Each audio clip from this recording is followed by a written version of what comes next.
To understand the spell which binds Walyas, you must first know who we are, and what drove my forebears to commit such an atrocity.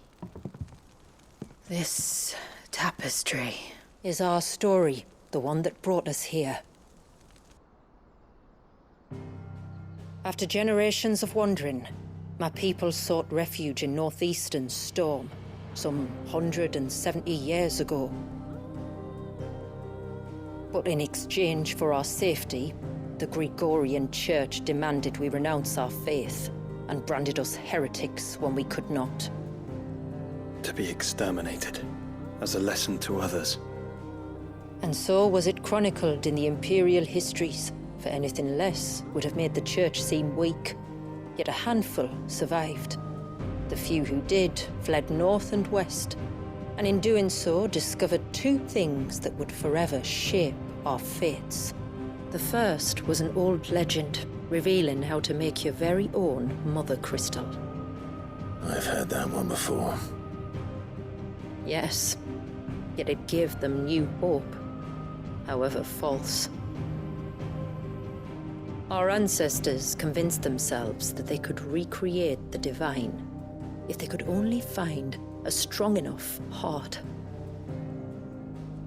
A living being capable of channeling torrents of ether. And the heavens provided. A dominant Walyas. They'd stumbled across a nostrum in an ancient ruin, which they believed could provoke a sudden outpouring of a creature's ether. They meant to enrage his icon. Leviathan would have destroyed everything, had our people not made their second important discovery. A means to stop time itself. Where did they find that? The Northerners had no such magics, or they would have used them.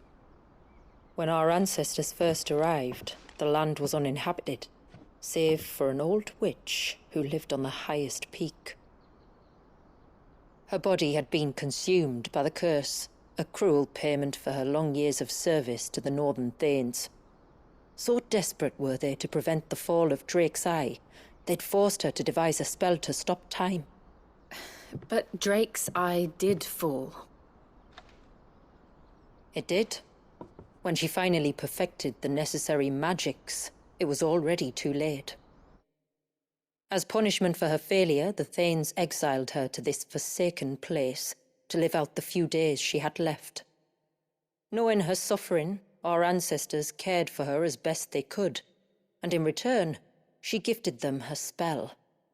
That even though she should die, her legacy might live on.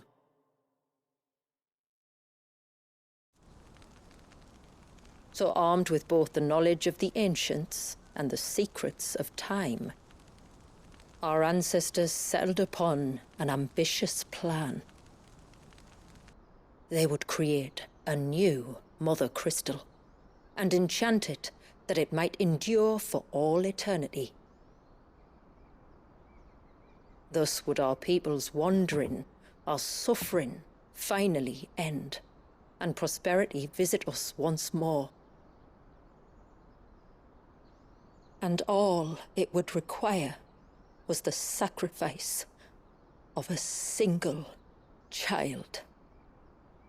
A small price to pay, or so they believed.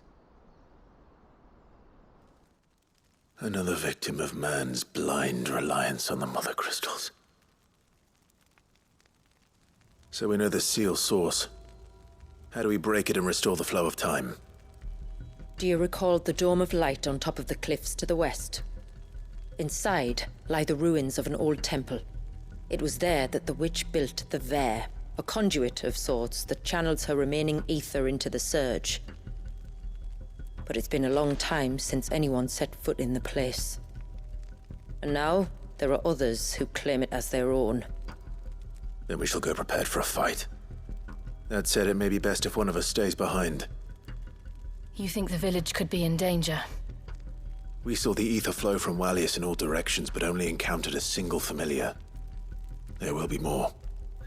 And should even one make its way here, I doubt the walls could hold it back for long. Then I shall stay.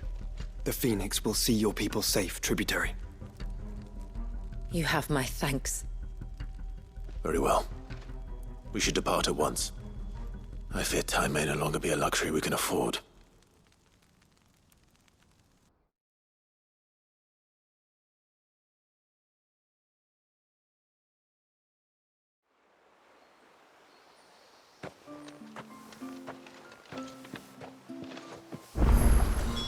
The Vare is not easy to find. We must first head north, and then west, deeper into the forest. No sign of the child. You don't think he's... I can't. Just try to breathe. That's it. Is everything all right? Ah, you're the outsider. I'm Fantasy, healer by trade. And this is Talor, one of my patients. He took ill not long after you arrived. Nothing too serious, I hope. I hope so too, But this affliction, it's like nothing I've ever seen before. He complains of feeling chilled to the bone, but there's no fever to go with it. And my most powerful antalgic hasn't done a thing to ease the pain in his chest. I'm starting to wonder if his condition might require a different kind of treatment altogether. Shula said that you were here to help us. You couldn't help me, could you? I'd be happy to. If I can. You can, don't worry. All I need you to do is speak to Talor's son, Pavat, over at the forge, and ask if he knows what his father was up to before he came down sick. Something must have caused this, and I want to find out what. The trouble is, Talor's too weak to speak, and I can't leave his side for long. So while you talk to Pavat, I'll pay his wife word a quick visit, just in case she knows anything. All right.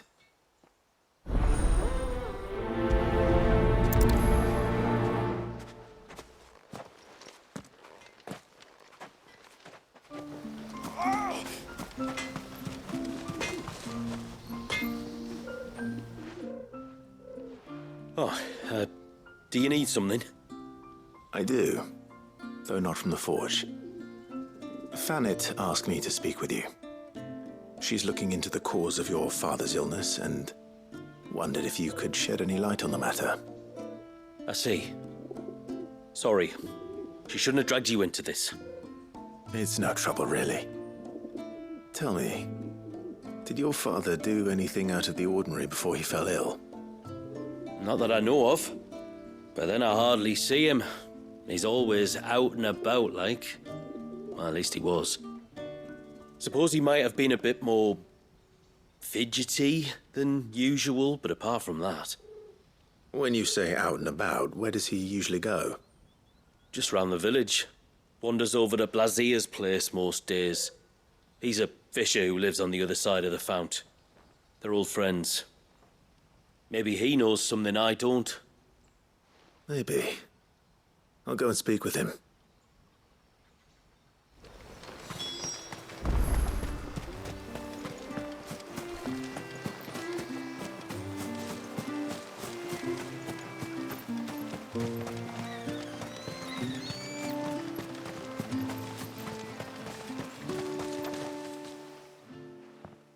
Greetings, stranger.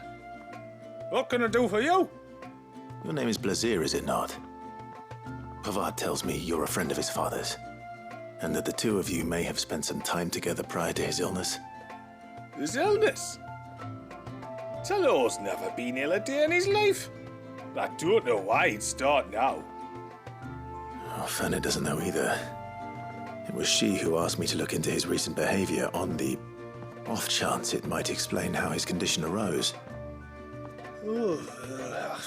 I suppose there was something that struck me as a bit odd. He kept asking about the woods. Did you see anything strange on your way back from the shore? Are you certain? Do you swear? That kind of thing. I didn't, of course. But he wouldn't let it go. It was like he was expecting something to happen. It was just a matter of when. Not that I know what, but he never told me anyway. Well, that certainly does sound unusual. And it might just be what Fannet is looking for. Thank you. Don't mention it. Oh, and when you say hello, wish him the best from me, eh? Let's see what the healer makes of this.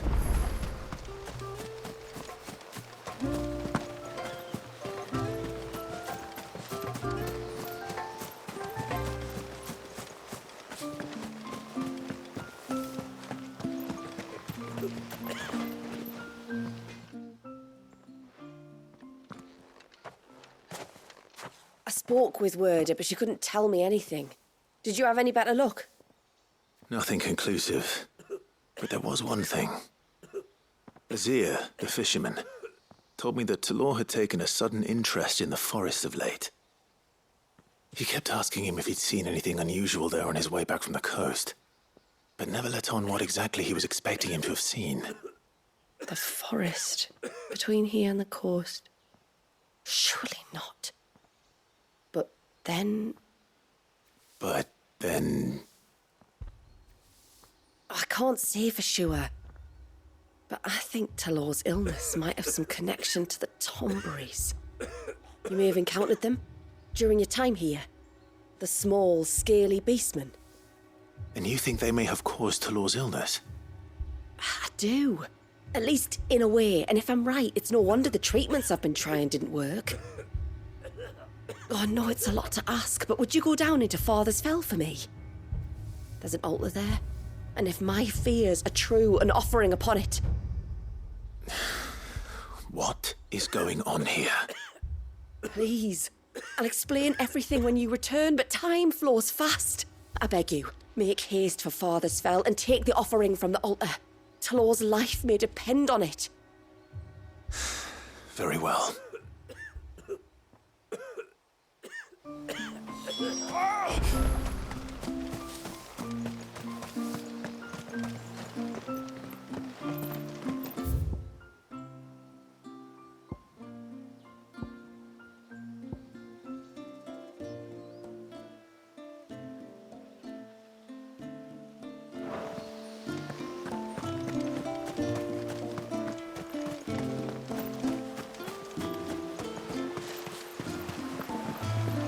Bastard things. Oh, I never should have let him go alone. Hail, stranger. Are you a rider by any chance? I am. What gave me away? Oh, I can smell it on you. The scent of the stables. And not just any stables. Something tells me you've never been one to ride half-starved birds with chine-gall and wet beak. If I had a guess, I'd say your bird eats only the finest greens and has her feathers groomed twice a day with a curl hairbrush. Nothing but the best for my ambrosia. Ambrosia, eh? Pretty name. What's she like? Well, she's tall and strong. And her feathers are as white as snow. You're joking. You've got a white chocobo. I have, yes. I suppose they are rather rare. This I've got to see.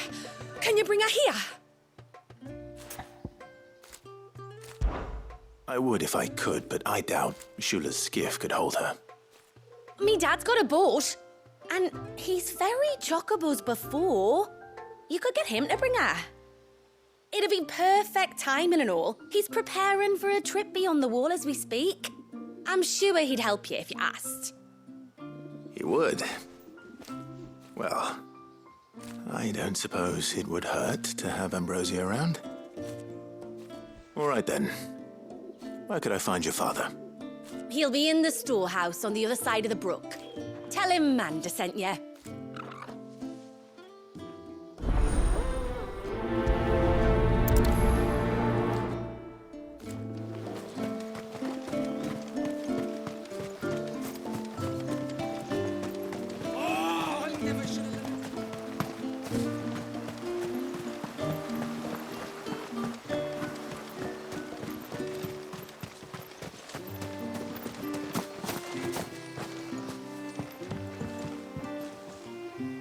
You one of the outsiders, then?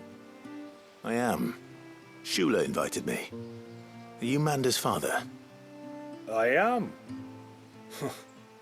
Got you running errands for her already, has she? She's asked to see my chocobo, but I'd need your help and your boat to bring her here. Or you could just say no. Honestly, that girl and her birds, she'll be growing feathers soon enough. Well, truth be told, I didn't take the idea seriously at first. But thinking about it, it would make it easier to get around if I had Ambrosia here. Can you help? Well, if you're sure that's what you want. The tributary says we're to treat you lot as we would each other.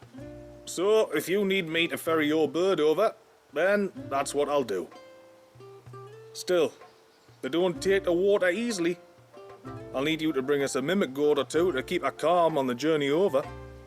And where would I find one of those? Oh, don't ask me. It's been years since I last brought a chocobo across the bay, and I'm told the world's changed a fair bit since then. Where do you usually get your stable supplies from? Well, the man who made Ambrosia's tack lived in Martha's Rest, and if I remember correctly, he traded in chocobo feed too. So I suppose I'll go and ask him. I'll be sailing over to Northreach soon to pick up some supplies. While I do that, you collect your bird and your gourd, and then meet me by the shore. Just don't take too long, all right?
Inn's full. Don't bother. I remember you. You're the one who saved Whiteheart. How's the old girl doing? She's very well. Thank you. Oh, don't thank me. You're the one who saved her. Anyway, what brings you to the rest today? I was hoping to purchase a mimit gourd. And I thought you might be able to tell me where I could find one. Oh, reckon I could do better than that. Just so happens, I've got a whole carload of the blasted things. Not a buyer in sight. Really? Aye, you'd be doing me a favor taking a few off my hands before they turn to mush. But just be on the lookout for wild birds, eh? Don't want them chasing after you like they did me. I will. And thank you. Oh, you're very welcome. Any friend of Whiteheart is a friend of mine. And in times like these, friends have got to stick together. We certainly do. Northreach, then. Wouldn't want to keep Manda's father waiting.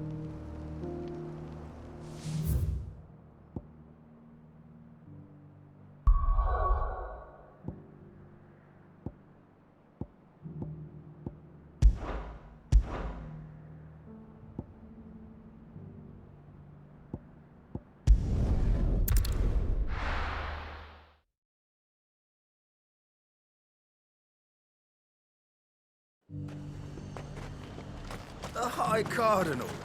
The Dominion's all but done for. Then it's lucky we stayed. Was that shouting I heard from the barracks?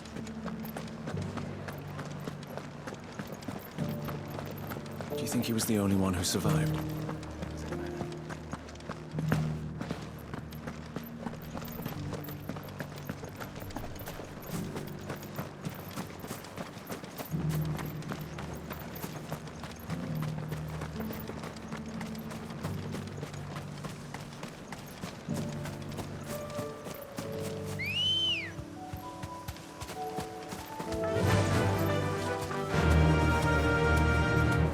way, Ambrosia.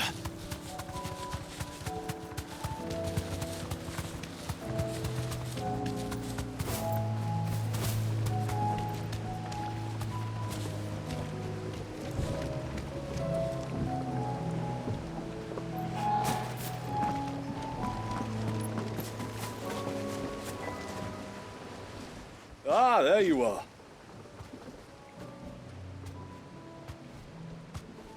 And this must be Ambrosia, was it? Oh, she's a real beauty, isn't she? I have the mimic or two. Here.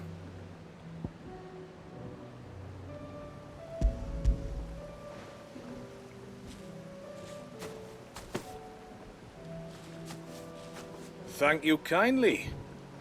Soon as she's gobbled this up, we'll set sail. We're going to take a little trip across the bay now, Ambrosia. Don't worry. You'll be all right.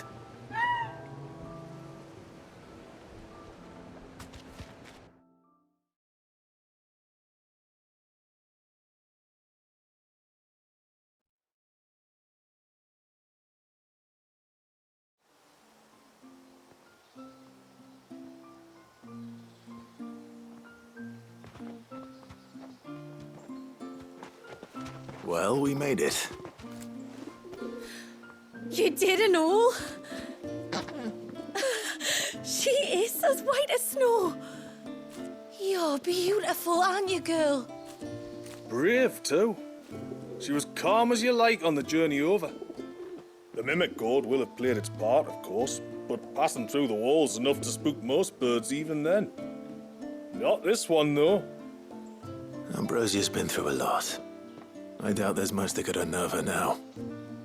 Not with a beloved master by her side. No. It's you who looks after me, isn't it, girl? Anyway, thanks for bringing her here. I hope I can breed a bird like her someday. And if you and Ambrosia need ferrying back to Northreach, you only need say the word. Thank you. But I think we might explore Mysidia together. What do you say, Ambrosia?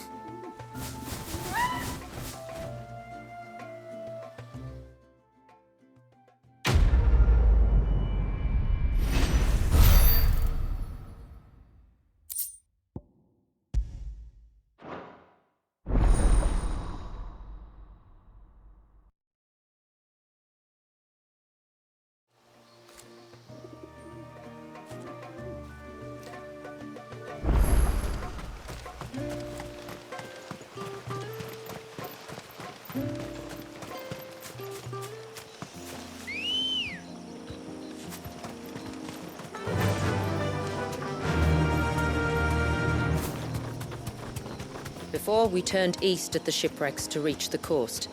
Now we must head in the opposite direction. Left it is, then.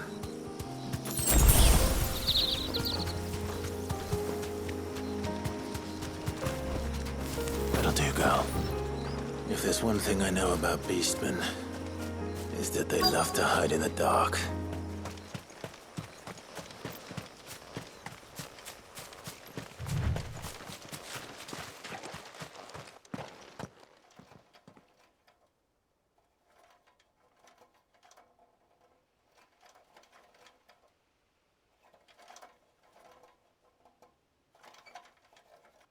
What are they up to? Some sort of ritual.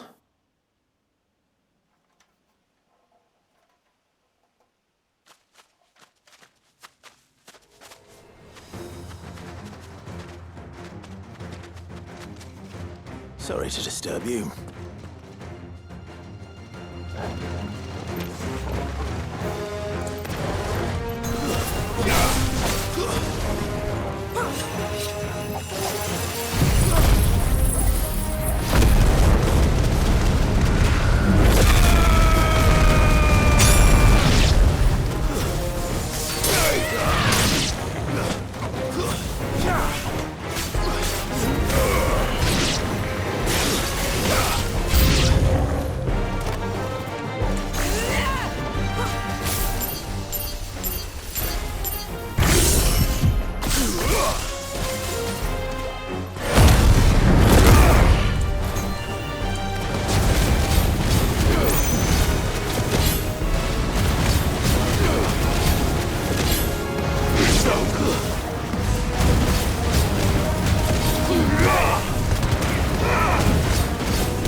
Let's see what's on this altar then.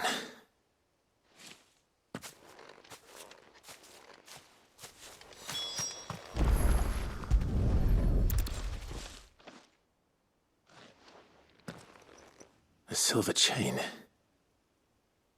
I doubt the Tomberries made it. This must be what Fannet was talking about.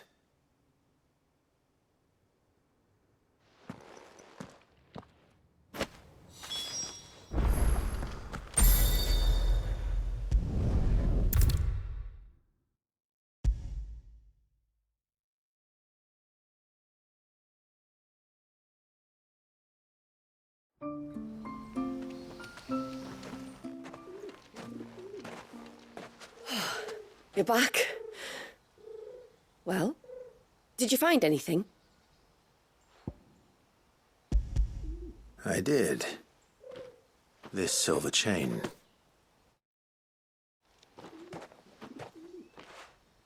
I knew it. Well, I'm still none the wiser. Forgive me. This chain. It's a Gregorian Maternoster. Worn by men of the faith. What's it doing here? And why would the Tomberries be praying to it? To understand that, you need to understand what the Tomberries are. They feed on hatred and suffering. And some say that if you render them an offering, some token of grievance against your fellow man, they will put a curse upon him. So you think someone's put a Tomberry curse on Talor? I can't say for sure. Truth be told, I always assumed it was an old wives' tale. But given his fear of the forest and the presence of the chain on the altar, I don't know what else to think. Does Talor have any enemies in the village? Anyone who would nurse such a grudge? No, I believe the one who left the chain at the altar was Talor himself. I beg your pardon? But there's more to the tale, you see. It's said that if you attempt to curse a soul that has returned to the sea already, your ire has nowhere to go but back to its source. You're saying he cursed himself? In trying to curse another, aye. When my father was younger, he was one of the few permitted to venture beyond the wall on trading expeditions. He told us that when he journeyed to Sanbreque, he'd wear that chain to disguise his true beliefs, lest Grieger's faithful turn their cudgels on him. Did they ever catch him in his deception? Might that explain the ill will he bears someone? Not that he ever told me. Come now. Let's not waste time speculating about Talor's past. We need to focus on the present, and that means finding a way to break the curse. All right. If there's anything I can do to help, let me know. Thank you. I shall. Aye, and thanks for going to all this trouble. Here, it's not much, but I want you to have this. We call it an adder stone. It's a gatherer's charm. Reacts to certain rare minerals we use in crafting. Makes them ring out like a bell, stuff you'd have no chance of spotting otherwise. If you find anything, see that you bring it back to me. I can make you some decent gear with it. If you're interested, like. I am, thank you. And I'll be sure to pay you a visit. Until then, I wish your father a swift recovery.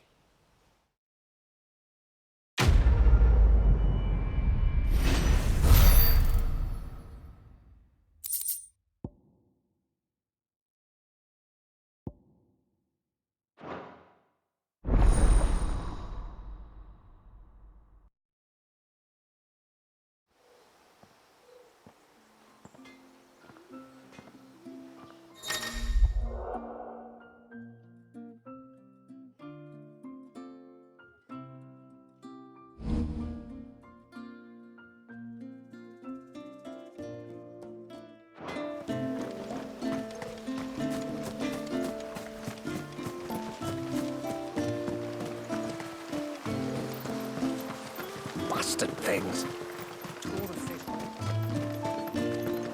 Oh, I never should have let him go alone.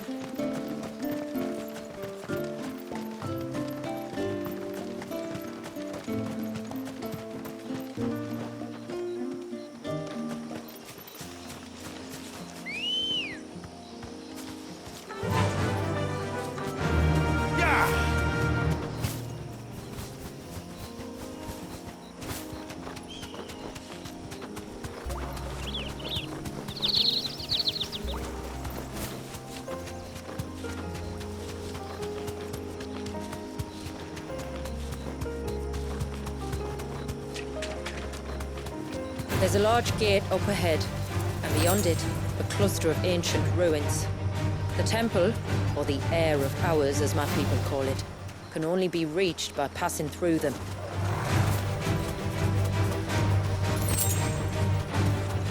The forest is crawling with life, most of it hungry, which is why we make sure this gate stays shut.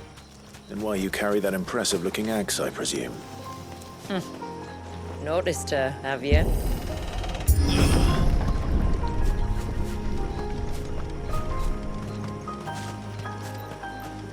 The temple is up there. Don't worry. Those cliffs aren't the only way to the top. Ready, go?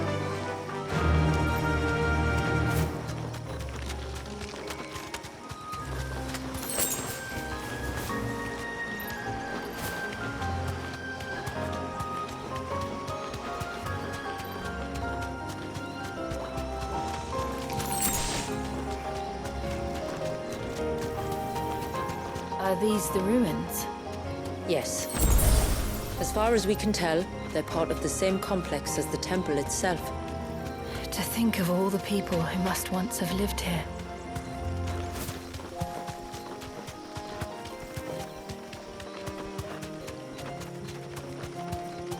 Thanks, girl.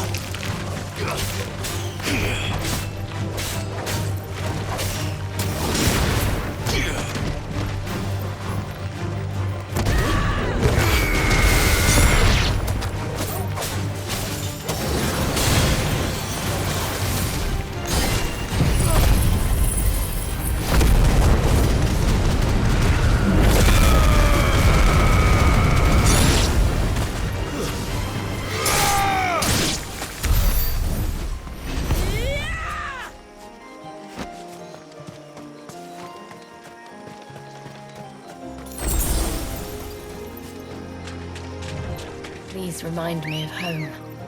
You're from the north, then? Yes. And no. I see.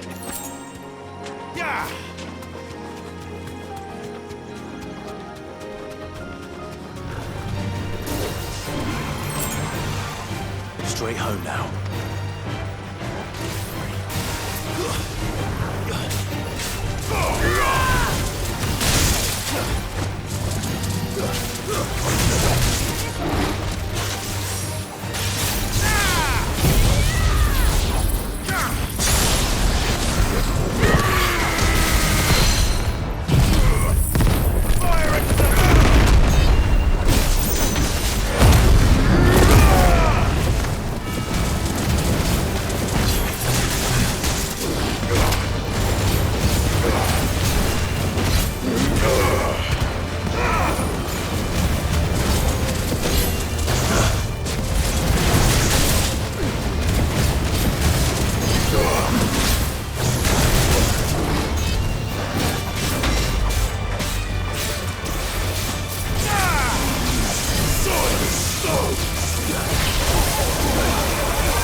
already.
Do you see that cave up ahead? Whoever lived here carved a flight of stairs into the stone within. A way to the top. And whatever it is that awaits us there.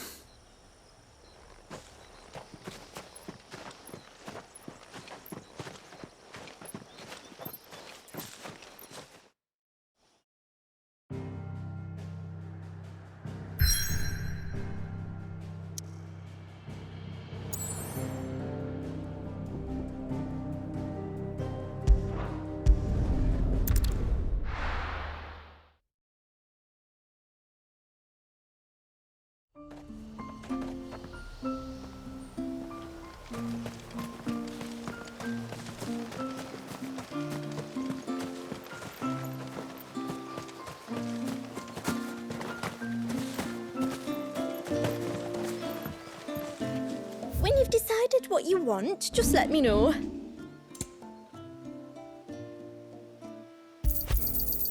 Here you are. Very well.